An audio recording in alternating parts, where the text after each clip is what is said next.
এক রাখাল ও সুন্দরী মেয়ের গল্প। এক রাখাল যুবক একদিন একটি খুব সুন্দরী যুবতী মেয়ে দেখলেন। মেয়েটিকে রাখাল দেখার পর পছন্দ করলেন এবং বিয়ের প্রস্তাব দিলেন। মেয়েটি রাজি হয়ে গেলেন। তারা দুজনে মিলে সিদ্ধান্ত নিলেন এবং কাজী অফিসে গেলেন বিয়ে পড়ানোর জন্য। কাজী মেয়েটিকে দেখে নিজেই পছন্দ করে ফেললেন এবং বলল, ও তো রাখাল, আমি তোমাকে বিয়ে করব। এতে রাখাল ও কাজীর মধ্যে ঝগড়া লেগে গেল। এবার তারা তিনজনে মিলে নালিশ নিয়ে গেল পুলিশের কাছে। পুলিশ মেয়েটিকে দেখে বলল, ওরা দুজনই বাদ, আমি তোমাকে বিয়ে করব। এবার রাখাল, কাজী ও পুলিশ এই তিনজনের মধ্যেই গোলমাল লেগে গেল।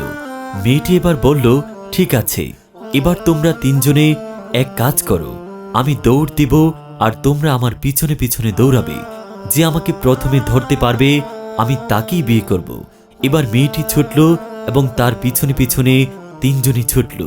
ছুটতে ছুটতে একসময় তাদের সামনে একটি গর্ত পড়ল। তারা ওই গর্তের মধ্যে পড়ে গেল।